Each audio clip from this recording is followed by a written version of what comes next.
Hello everyone and welcome to Module 8 of this course, all about the ceremonial or ritual practice. Okay, this is video 1 of that module. So today in this module, we're going to cover quite a lot of information. Okay, we're going to start out by talking about what ceremony and ritual are, why they're important, why we would even do them. We're going to talk about who was it who led the rituals in the past. Then we're going to look at some important foundations of ritual. So these are things like the sacred communal meal, liminality, the Earth Mother. Then we're going to recap on a lot of stuff that we talked about in previous modules regarding rituals, so that we've got that clear in our mind for when we come to write and create our own rituals. And then we're going to go into another video, this time on ritual tools and techniques. Now, this is quite a theoretical video. It's going to be a lot of theory, but there is going to be some practical stuff in there as well. A lot of historical detail about how rituals were carried out from what we can find. Then we're going to do another video, this time on sort of blot and sumbel, which are the two most important rituals in heathenry. And then we're going to sort of bring it all together with a suggested outline for a ritual to talk about daily rituals. And then we're going to do another video on the practical issues of ritual.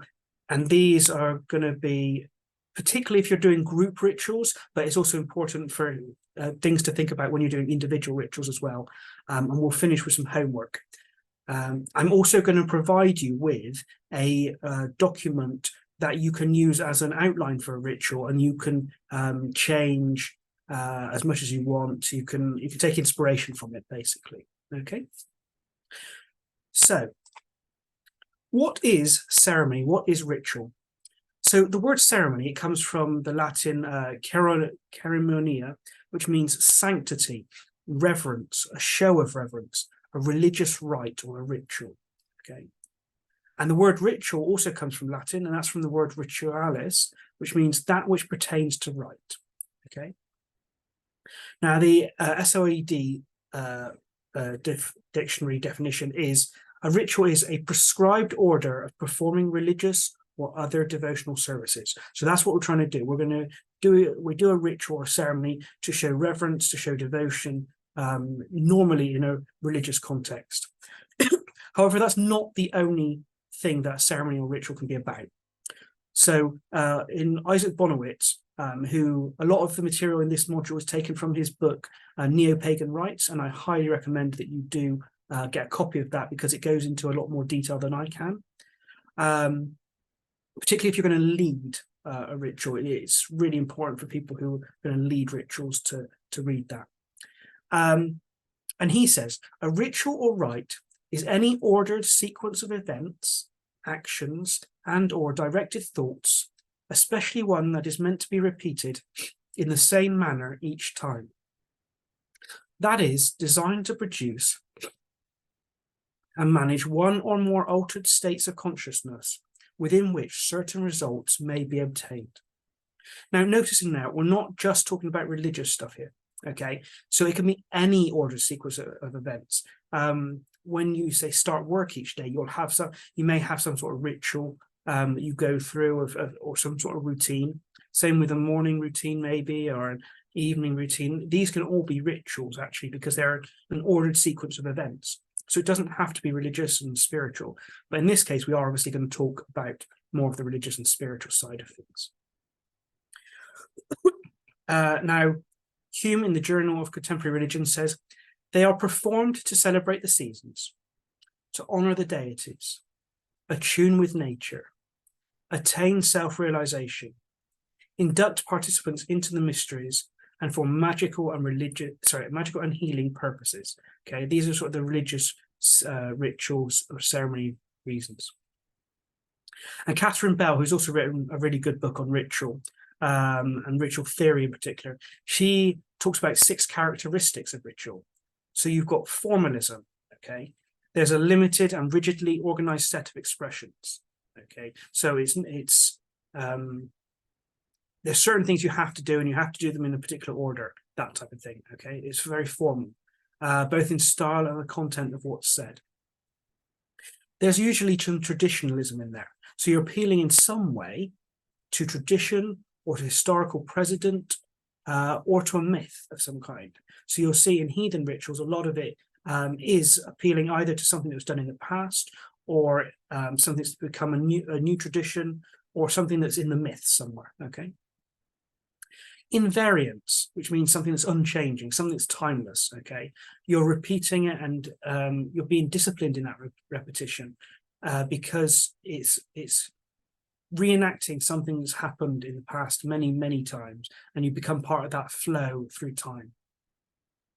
And also because it's tradition and repetition, it's essentially a collective memory of what works, okay? Trial and error has built up to what works, and now they found something that works, so then you can carry it on. There's rule governance, which means you're governed by rules and norms of behavior, okay? So there's certain things you have to do in certain ways, certain behaviors you have to carry out in order for it to be done correctly. There's sacral symbolism or sacred symbolism, okay? These are the use of sacred symbols. So if you think about in Christianity, you might have symbols of the cross or something like that. Whereas in heathenry, you may make Thor's hammer as part of your sacred symbols, or the well and the tree and the fire as part of the sacred symbols, that sort of thing. And then importantly, there's performance, there's theatrics, okay? And we're going to talk about theatrics in one of the videos in this module. Because we want it to be not just stale and boring, but a performance, theatrical. It's there to entertain the gods, it's there to entertain the spirits, and to entertain us as well, okay? And obviously ritual can take many forms. So it can be loud or quiet, it can be short or long, it can be spontaneous or scripted, it can be casual or formal. You can do it indoors, you can do it outdoors. You can focus more on the external aspect or on the internal aspects of it. And you can do it on your own, or you can do it with other people. So there's lots of ways to do ritual, okay? And you need to think about what you want your rituals to be like, what appeals to you, what you think will appeal to the gods and spirits, okay? Now, when I'm doing ritual, I do like to have a very ritualized approach to my ceremonies.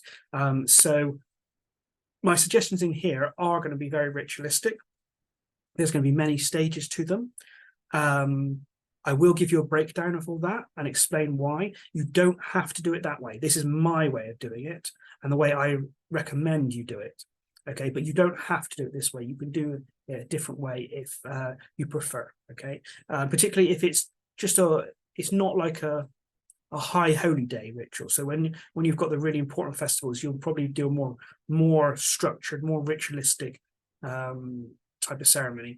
Whereas if it's just a daily practice or something you do once a week, you might not do so much of the ritual side of things. Okay, you might have a simple ceremony to do.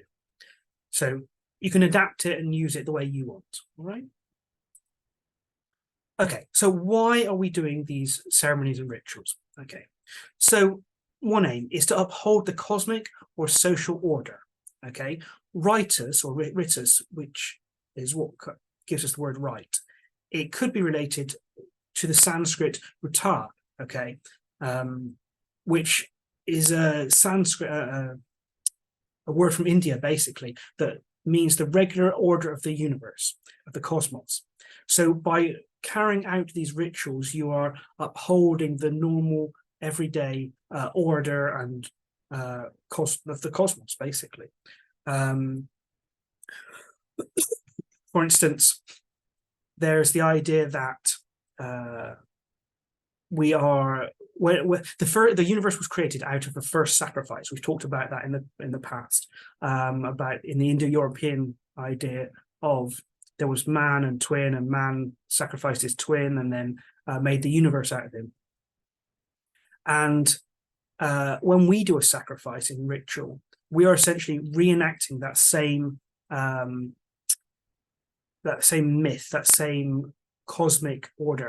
And there's a thought, particularly among ancient peoples, that if you don't keep upholding the right things, if you don't keep doing the sacrifices and stuff, the order will break down of the cosmos. Okay, so Joseph Campbell talks about a ritual being the enactment of a myth, and by participating in the ritual, you are participating in the myth. So essentially, by doing the ritual, maybe it's the sacrificial ritual, you're not just reenacting what happened, but you're actually becoming part of that myth. Okay, you're building that myth into your life.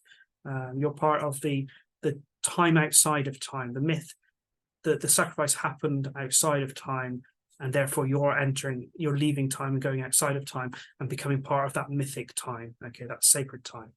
So it's often an enactment of a myth, and you'll find that in a lot of different places. Like again, if we talk about Christianity, for instance, they've got that communion meal, isn't it? And the communion meal is taking the sacrifice of the blood and body of Jesus, and then you've got some of the Greek mystery traditions, and that you'd have the rites where they're essentially reenacting a myth. Okay, and they become participants within this particular myth. So there's lots of examples around the world, basically, from different religions, different cultures, where a ritual is there mainly to reenact a myth. And it could be that you choose to reenact a myth within your a story within your ritual itself. So you could have, if you do it with other people, you could have a play of some kind that's reenacting, I don't know, Thor killing the world serpent or something like that. So that's basically what we mean here. Okay, it's also about cultivating relationship with gods, with spirits, and with non-human persons. Okay, so it's spending, when we take time out to do ritual, we're taking time out to spend time with them, to be hospitable, to invite them into our space, or to go to their space and spend time with them, to honor them. Okay, and so that cultivates that relationship. Okay, friendship and relationship is built on spending time with the other person. So that's why it's really important for that. It's also a way to gain the blessings back from the gods and spirits. Okay, whether that's cleansing and purification, luck, healing, protection, guidance if you're using divination. You can consecrate objects and people, all that sort of thing you do in a ritual and a ritual manner, and then you get the blessings back for that. It could be to resolve a crisis. Ceremony and ritual tends to unite people, tends to give them a common purpose. So if there's an individual or community where there's a crisis, or it could be that there's something like a natural disaster or something, and people did rituals and ceremonies to try and appease the gods so that they'd get rid of the famine or the volcano erupting or whatever. It could just be a celebration. So it could be celebrating the seasonal changes on the solstices, the equinoxes, the winter nights, the Yule, the summer finding, all those sorts of things, the Sigarblot. It could be a celebration of good things that have happened. So sort of Thanksgiving, particularly around sort of harvest time. Winter nights, as again, comes into that. It could be special events or life transitions.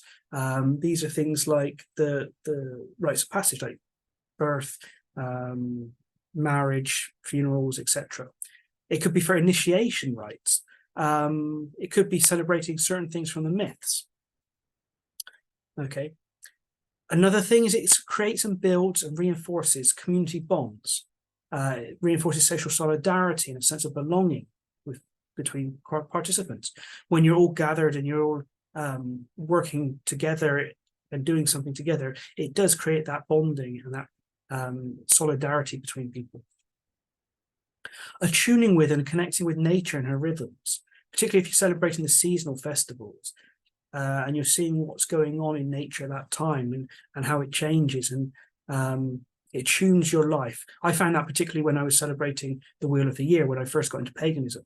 Those 8 festivals really started to make me connect with nature, to be aware of what's going on in nature, and to live my life more according to what's going on in nature and her rhythms. It can be about self-empowerment and self-development. Okay, some rituals are there specifically to help empower us, okay, and develop us. It can be to reinforce habits and values. If you're going to do a ritual for the gods every week or every month or every 6 weeks, then it reinforces that reminder in your mind of your religious beliefs, of your spiritual practices, of the values you hold dear. Okay, if you're asking the Earth Mother, for instance, to uphold your right every 6 weeks, that's going to be a reminder, or every month, it's going to be a reminder to yourself that you need to honor the Earth Mother and live in accordance with a green environmental lifestyle, for instance. It helps us also to give structure to our lives. Okay, when we've got a regular round of rituals every so often, it gives us that stability. Even if lots of things change around us and things are forever changing, that regular thing that we're doing constantly, it gives us stability. Okay, it gives us continuity. If we've got a set of seasonal festivals we're celebrating throughout the year, that is going to be repeated every single year. Okay, and it gives you that stability, that continuity. Okay, it provides a sort of foundation that we can come back to constantly. But it also provides a sense of renewal. Okay, it's a time to refresh ourselves and remember what's important, because day-to-day life can get in the way. But when we regularly practice coming back to our spiritual practices, to our ceremonies, to our rituals, it's refreshing ourselves spiritually. It's reminding us that there's certain things that are more important in life above the day-to-day things. Okay, and so we've looked at all these aims. Now, some rituals will have multiple aims, some rituals will just have one aim. Okay, but when you're planning your rituals, your first job basically is to figure out what is the purpose of that ritual. Is it one of these things? Is it multiple things? And that will guide you in how you then design and create your rituals. Okay.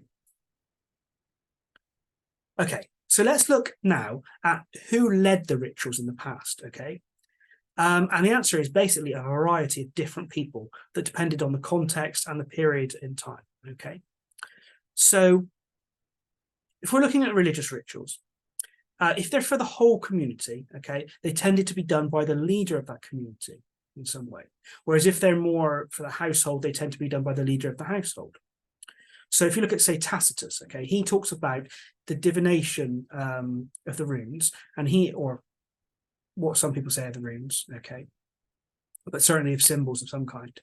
And in that passage, it talks about either it being carried out by this priest, okay, and they do it on behalf of the community, or the male head of a household, if it's the family. Okay, so that's what it said in that Germania passage that we looked at in one of the earlier modules. Okay, now that was back in sort of, I don't know, 1st century AD, 1st century CE. If we come to the Viking period, okay, now it's your king and your chieftain. Okay, because they're holding the luck of the tribe, okay, in there, and their actions will influence whether there's peace, whether there's prosperity, whether the land is fertile, whether there's famine and pestilence coming or bad luck. They are really important, and therefore they are the sort of the go-between between the people and the gods, and so they will do a lot of the rituals, okay, and sacrifices. If they don't, or if they get it wrong, and bad things happen, then they will personally responsible. So they could even be sacrificed themselves. We've got plenty of examples of that. Domaldi and Olaf the Tree Feller, those are both people who kings who end up getting sacrificed because of famine and bad luck. You can see on the other side that when a king and chieftain actually does get good harvests, like Olaf Gerstadolfr or Freyr, they end up being worshipped not only in life, but in a death as well. And if they didn't carry out the sacrifices, then they often got deposed. We've got a couple of examples like Ingi and Unander were both kings that got deposed because they didn't carry out the sacrifices. On the Stenton-Often runestone, it links basically having a good harvest with a ruler having to sacrifice certain things. And in this case, it's 9 bucks with 9 stallions. Okay, so he needs to sacrifice those things in order to get the good harvest. So that's the king. Then you've got these sort of half priests, half chieftain, king type people. So in Iceland, basically, it was the leader of the community, which was called the Gothi or Githya, the Gothar, basically. And they were both the chieftain and the priest. Okay, they carried out both the political role, leadership of the community, and the religious leadership, just like the kings and chieftains did in Norway and Sweden and that. So you've got the Gothi, which is male, the Githya, which is female. And they're, like I said, responsible for the political, the organizational side of life and the religious or ceremonial aspect of life. So they lead the rituals, they build and maintain the temples and the halls, okay? And often the temples are in their halls, okay? Now you can find the term Gothi on runestones in Norway and Denmark as early as the 5th century, that's the 400s CE. Okay, you also got Bede in the 700s, mentioning an Anglo-Saxon pagan priest called Coifi. Okay, so we've got examples of priests in Tacitus. We've got the ones in Norway, Denmark, Anglo-Saxon England, Iceland, but they tend to have these dual roles. Okay, and there is some evidence of a priesthood actually in later times as well. You've also got this thing called the Thiel, which is in Old English. It seems to be some sort of ritual speaker. So maybe that's the equivalent of the Gothi within the Anglo-Saxon world. Okay. But it wasn't just kings, chieftains, Gothi, priests, that sort of thing. A lot of things were also done in the home. So for instance, you've got the lady of the house called the husfreyja or the husfru, and she would often lead rituals in the home. So you've got in Volsathatter, it talks about the Volsi ritual, where they get a horse phallus, and it's they're passing it around and saying prayers and things, and it's the lady of the house that's sort of leading that ritual. In Austfaravisa, you've got Alphablot, where again it's the lady or the woman of the house who's leading the ritual and telling people to go away if they're not part of the household. And you've got in Thorvald's Thatarvilfora, you've got another example of women sacrificing within her home. Okay, so often in the household, it's the woman who would lead it, particularly in sort of Iceland and Scandinavia. Tacitus, like we said, is the male head of the household in Germania, but by this time it's the lady of the house. In Christini Saga, you've got Fridgerd sacrificing at a temple. Okay, and in Vatnsdal Saga, you've got Lejot sacrificing to celebrate the summer. Okay, so again, these are women that are sacrificing, but this time not at the home, but at the temple. And Ibn Fadlan, he mentions a woman called the Angel of Death. Now, this is more of a community celebration now, or community funeral, basically. And so she's more of a community leader in this case, maybe closer to a Githya type person. And she's called the Angel of Death, and she presides over funeral rites. Okay.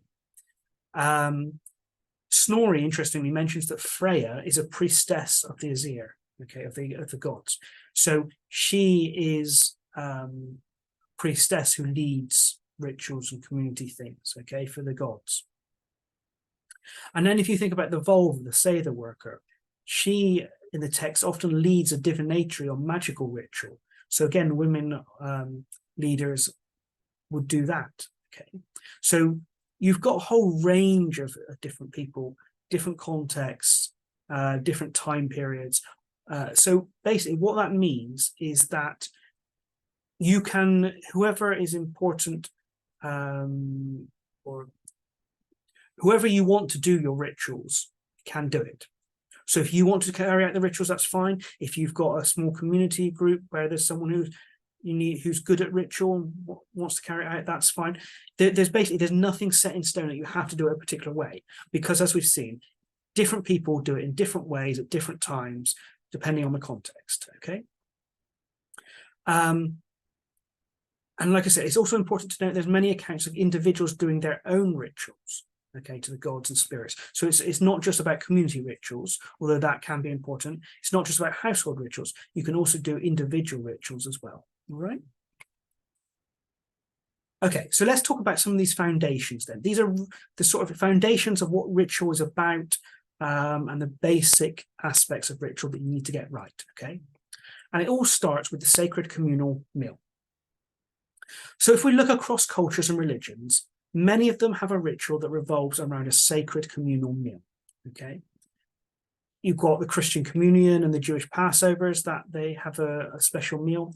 You've got animal sacrifices in a lot of cultures, especially pagan cultures. And again, a lot of these examples from these cultures are of sacrifices done specifically. Yes, it goes to the gods, but the meat tends to be kept within the community to eat, okay? Or at least some parts of the meat, okay? So a sacred meal is the sort of foundation of what a ritual should be about, okay? It's probably the most important religious and cultural practice that we do, is a sacred communal meal. Ken Dowden gives this quote, "Paganism is about eating," okay? Why? Well, eating together creates strong bonds of community, both with other humans when we eat a shared meal together and with spirits as well. In fact, some cultures still have a really sacred meal tradition. If you look at, say, Korea or something, and China, they tend to eat their meals together communally with, say, a pot in the middle instead of having their own individual little plates themselves. It tends to be very much a communal meal, and that helps to create a strong community bond. And it's the same with when we're doing rituals. If we're having a sacred meal, either with other participants or us and the gods and spirits, it's the same thing. It teaches sharing, okay? It reinforces in us that we are supposed to share with each other and with the gods and the spirits, okay? So that's the reinforcement of values that we talked about that ritual can do. So basically, whatever ritual you do, it should involve some kind of sacred meal that you share with the spirits. And that's often part of this sacrifice. Now, it doesn't have to be food. It can just be drink, okay? But ideally, it would include food and drink, okay? And maybe when you cook your own normal meals, you have a little bit that you put to the side, which happens in a lot of cultures, which you can leave as an offering for the spirits, okay? So you should try to have some sort of sacred meal, even if it's something small, okay? Maybe a bit of bread or something that you share between you and them.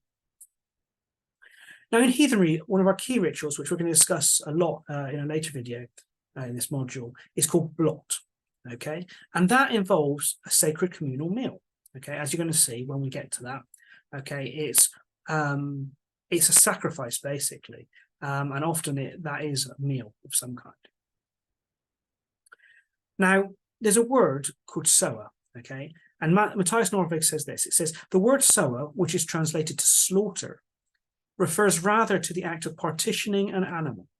In that sense, it is butchering and handing out parts of the animal to others, okay? This is important because it means that traditionally, the ritual sacrifices of animals were accompanied by charitable acts and sharing, okay?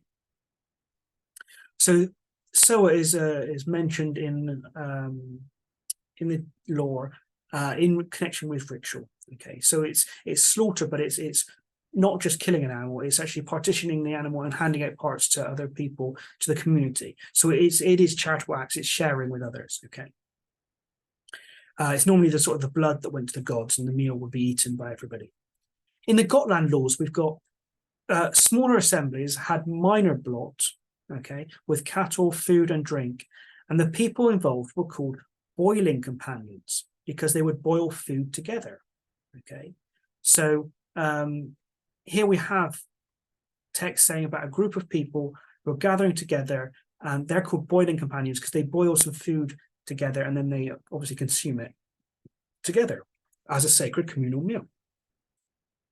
Now, Jacob al-Tartushi, he went to Denmark, and he said in his text that they sacrificed animals and then shared it with the community. So now we've got a first-hand account of someone, an eyewitness account of someone saying that actually these animals were sacrificed, yes, and then again they're sharing with the community.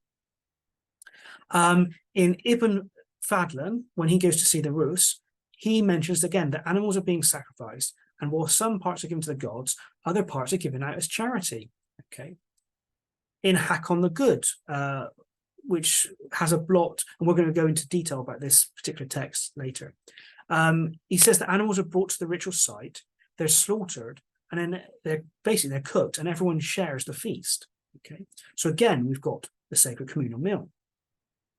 The homily on the sacrileges, as a Christian text, mentions the sacrifice of animals whose flesh was eaten.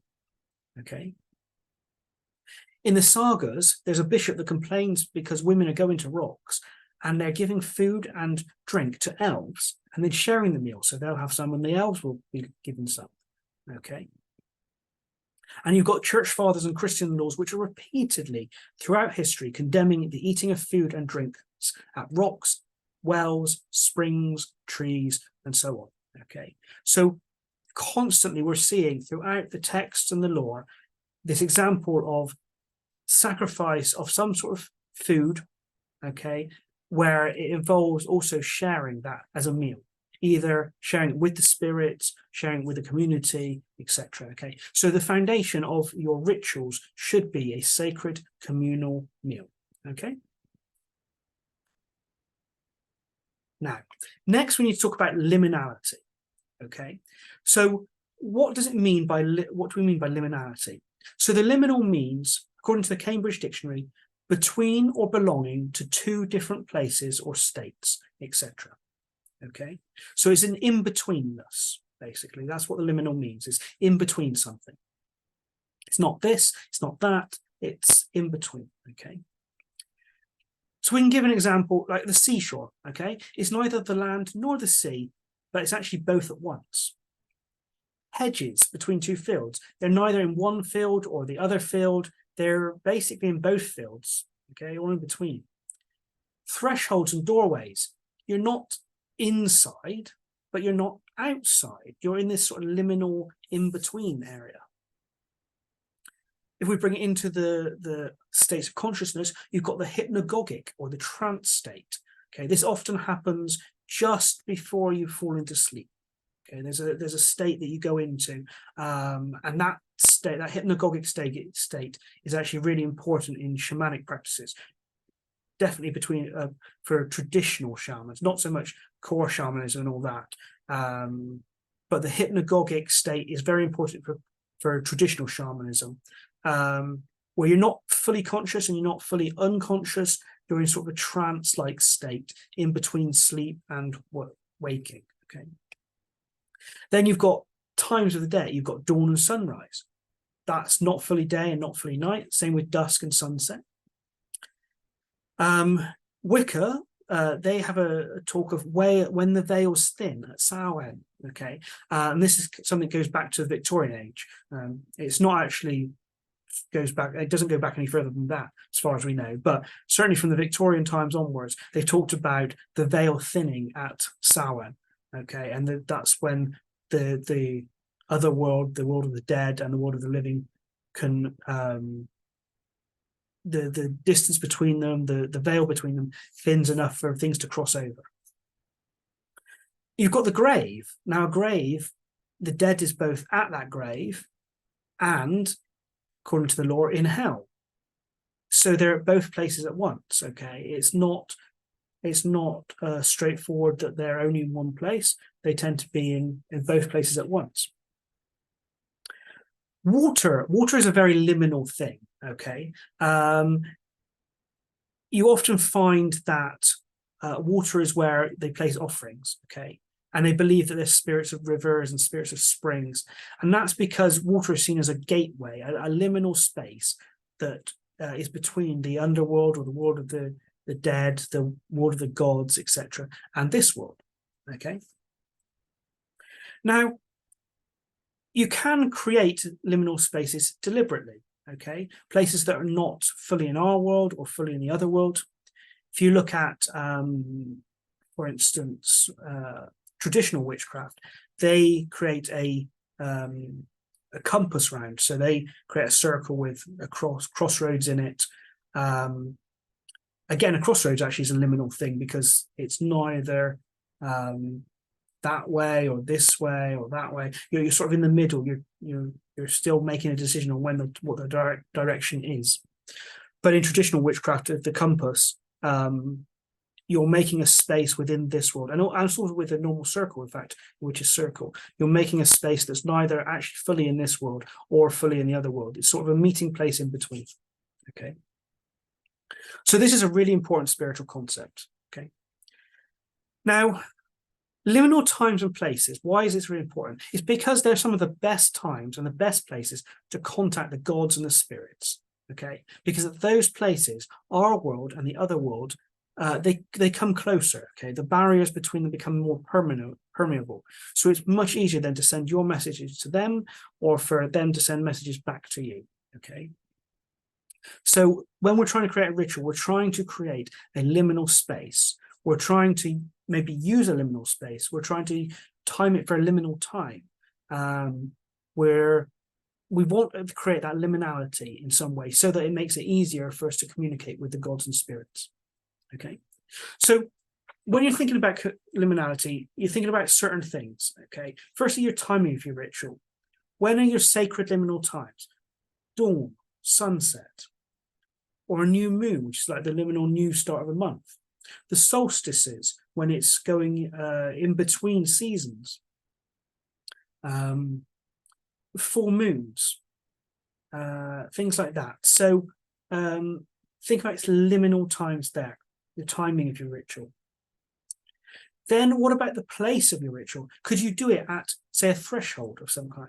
A doorway threshold, a seashore, a graveside, the edge of the water, if you've got like a river or a lake or something, the edge of a wood, in a grove. These are all sort of sacred places that are very liminal places. And also think about your state of consciousness at the time. Can you try to do the ritual in an altered state of consciousness? Maybe do some meditation and calming practices first. Can you try to get into a trance? Maybe if you drink alcohol, maybe you could try drinking alcohol and make yourself a little bit tipsy, but not drunk. Okay. You try to basically change your state of consciousness at that point. So you're in a liminal place at a liminal time in a liminal state of consciousness. Okay, and you do your ritual in those three states. Okay. And that makes the communication basically easier, usually between you and the gods and spirits. And liminal space and time is, we can refer to it as mythic time and space. Okay, or if you think about the Aboriginal Australians, they would refer to it as the dream time. Okay, it's that state that's not fully here. Okay, in this space and in this time and in this consciousness. Okay, so that's some things to think about there. And then thirdly, we have a literal foundation, the Earth Mother, the earth beneath our feet. Okay, so part of setting up our sacred space is acknowledging where we are in space and time, and that is on the earth. Okay. Now, a lot of pagan practice, especially nowadays, includes the Earth Mother, and I think we should include her as well in our rituals. Okay, as one of our literal three foundations. You've got your meal, you've got your liminality, and now you've got your Earth Mother. Okay. Are we sure that that's what they did in the past? No. Okay. This is definitely more of a modern thing. However, we can find lots of inspiration in the past, okay, to guide us on this. Okay. So the Earth herself, she's a goddess. Okay. Whether she's called Jord or Nerthus or any of the many female land goddesses like Gifjun and others in the lore, the Earth is seen as a goddess. Okay. And because of that, she's the closest deity to us. Okay. She's the one upon we're literally doing the entire ceremony. And therefore, it makes sense for us to honor her first. Okay, so when you go through the stages of a ritual, the first stage or the first deity or spirit that's being honored is usually the Earth Mother. Okay, because she is the one that's the closest to us. She's the one we're doing the ceremony on. She should also be the last person, because one thing that's good in a ritual is to have symmetry. You start off one way and then you sort of repeat those steps in reverse when you're closing the ritual down. So first and last is symmetry. Okay. It's also a recognition to start when you're starting a ritual of everything we have, and even our ability to do the ritual comes from the earth herself. Okay, we would not be able to do the ritual. We would not even be here without the earth, and therefore we're showing gratitude to the earth and all that she's given us because of that. So, like I said, it is more of a modern idea, the idea that you honor the Earth Mother in a ritual. In fact, the idea of doing it first and last, I got that from the Honorary Ex Fame, the ADF organization in America. And so it's a modern pagan idea often, but it's been inspired by the idea of the earth as a goddess and also the environmental movement. We're in a period where the environment is taking precedence because it's in such a dire state at the moment, and the environmental movement has grown. Paganism was very interested in environmentalism, and so part of that legacy we are honoring by honoring the Earth Mother. Okay. Now we do have evidence of honoring the Earth Mother in some Germanic cultures. Okay, so whether it's particularly in a particular beginning and ending of ritual, or the way we're suggesting to do it might be different, but actually we do have some evidence. So Tacitus talks about Nerthus, who he calls the Mother Earth, and he says she was worshipped by many Germanic tribes, including some like the Angli, who later become the Anglo-Saxons, which are the heathens in England. And you've got the Anglo-Saxon Akabot charm, or Asabot charm, which is a charm for making land fruitful again. Okay, and it includes certain phrases to the Earth Mother, one of which is Urcha, Urcha, Urcha, Orthan Moda, or Orthan Mother, which means earth, earth, earth, mother of earth.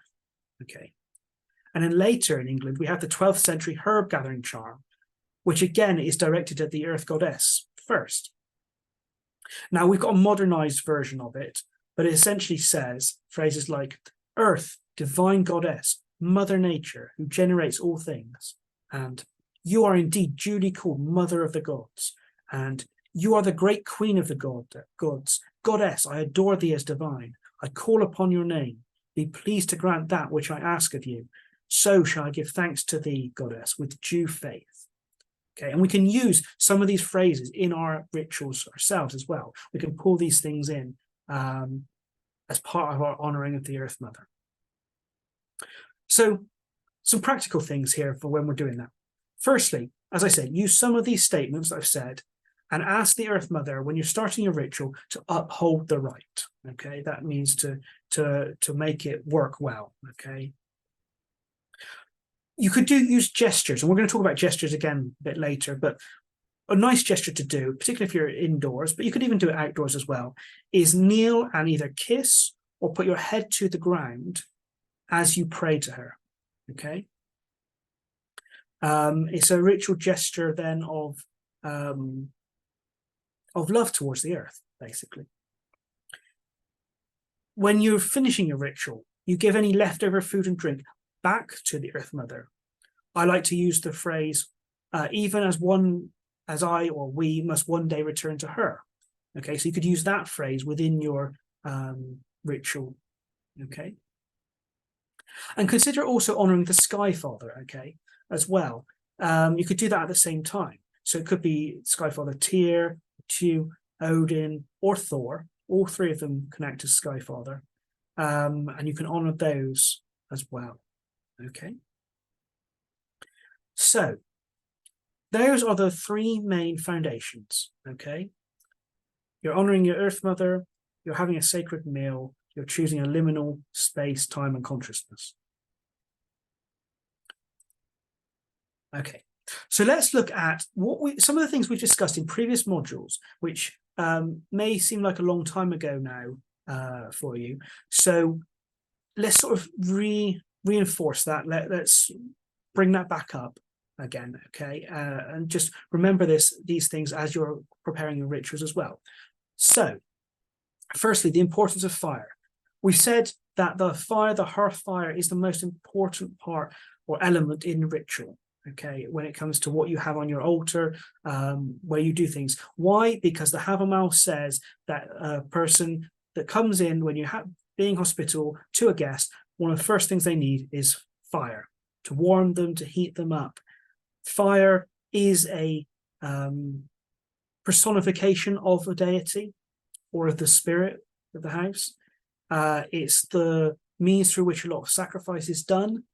It's the thing that welcomes, that attracts the spirits to you. Okay, so you need to have a fire. Whether that's a fire you light with a match, whether you consider striking the fire from the god nails. For instance, we talked about where there was a Thor statue, there was a nail stuck into it, and it's possible that they would have struck fire from that and used that to light their actual temple flame. Okay.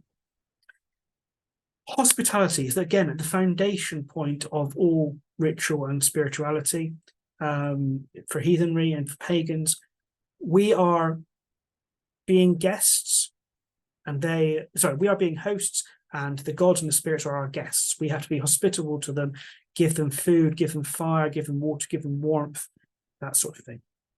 Okay, it's the foundational ethical principle and practical principle on which ritual is built. And then there's reciprocity. It's a gift for a gift. Do it des. Okay, we give and then they give, and then we give and they give. Okay, not as a payment for things, but as building a friendship between us. Okay,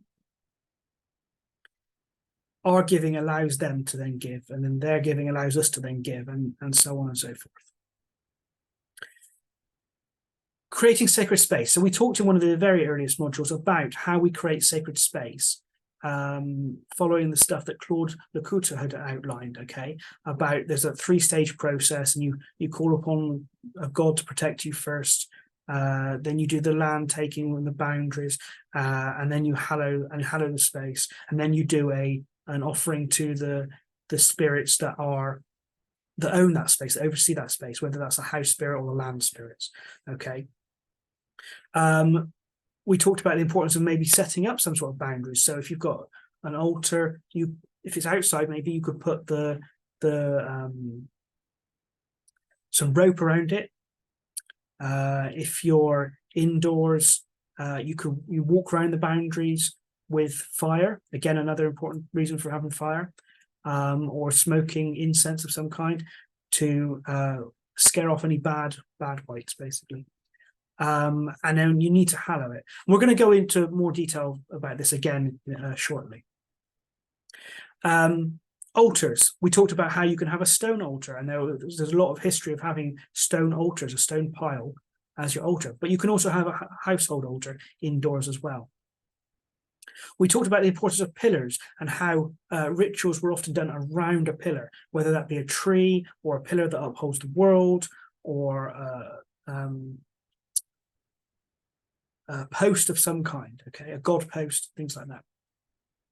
We talked about the fact that you need to include trees and wells, the well of Weird, the 3 wells in the cosmology, the tree of the world tree, Yggdrasil, and how you have on your altar these important things. You have your tree or your pillar, you have your well, you have your fire, okay, the well has water in it. We talked about the fact that you could do ritual outdoors, or you can do it indoors. If you're doing it outdoors, obviously make sure you're going to a place where you're not going to be disturbed. Maybe do it in your own garden. If you're doing it indoors, then again, try not to be disturbed as well there. We talked about the importance, as part of that creating sacred space, of offering to the land spirits or the house spirit first, because it's their land and their space. We are the guests, particularly if we go out into nature and stuff, and so we should be respectful and give them an offering first. We talked about the use of incense and the fact that incense and smell is a good way to attract the spirits to us, okay, and to our space, because a lot of them like the smells of different things, and it's good to ask what sort of incense that they might like and burn that. We talked about the importance of circumambulation, going round in a circle. So particularly that's important when you're trying to protect the space with fire or with Thor's hammer or something. Okay. We talked about the importance of posture.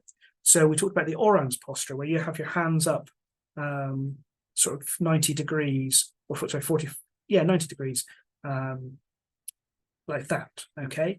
But you can use other postures. We just now when we talked about the Earth Mother, we talked about kneeling down and putting your head against the ground and things like that. So posture is important, okay? We talked about the importance of leaving no trace, of being eco-friendly. Especially if we're doing rituals outdoors, there should be no rubbish. There should be no evidence that we were there afterwards. Okay, and we need to be eco-friendly. If we're not, the spirits of that place will not be happy, and they will seek revenge. Okay, so don't destroy things. Be eco-friendly. When you're giving offerings, make sure it's biodegradable and not going to damage the habitat. Don't introduce new seeds and things into the habitat that shouldn't be there. Things like that. We talked about not giving your own blood because it's such a close ritual pact at that point. Okay, you're basically connecting yourself to those spirits forever. Okay, you could actually do your own blood if you really want that, but I would recommend not doing that. Again, not sacrificing animals unless you're trained. We are going to talk a lot about animal sacrifice throughout this module, but that doesn't mean you should be doing it. It just means that's what was done in the past. If you're not trained on how to do it properly, don't do it. You will cause suffering and pain to the animals, and it's not fair on them. We talked about ways you could address the spirits when we were talking about prayers. And there's particularly one, the listen to me, all holy beings, greater and smaller, Azir and Alphar, okay, which comes from Voluspa. So there's that phrase you could use to start some of your rituals off when you're calling on the gods. And of course, we talked about the importance of divination in our earlier modules. And that one is particularly less important for seeing if our offerings are accepted or whether we need to give something further to the gods and spirits, okay? So at the end of your rituals, you should be trying to have do a divination, maybe pick a rune or from a bag of runes and saying first, like, did you accept our offerings? Pick a rune. Is it positive? Yes, they did. Is it negative? No, they didn't. So therefore you need to give more, etc. Okay. So you want to have some divination in there as well. Okay. So there's a lot to think about when you're putting together our rituals, and that's why I'm going to put a ritual script together for you and give you that. And you'll find that below the video, because it's a lot to think about, but once you put it together, it all fits nicely. Okay.